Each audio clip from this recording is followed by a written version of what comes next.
Hey guys, in this video I will show you how to manually import activity from Apple Watch to Strava. Alright, let's begin. First, ensure the Strava app is installed on your iPhone. Now, open the Strava app and tap on the U tab located in the bottom right corner. From there, tap the Settings icon in the top right corner to access your account settings. Next, scroll down and select Manage Apps and Devices. Inside this section, find and tap on Health. Then tap on Health again and select Connect. You will now see an option to enable permissions.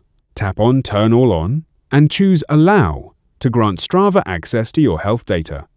Once permissions are enabled, your recent workouts recorded on your Apple Watch will begin appearing in Strava automatically. So that's basically how you can manually import activity from Apple Watch to Strava. That's it for this video. Thanks!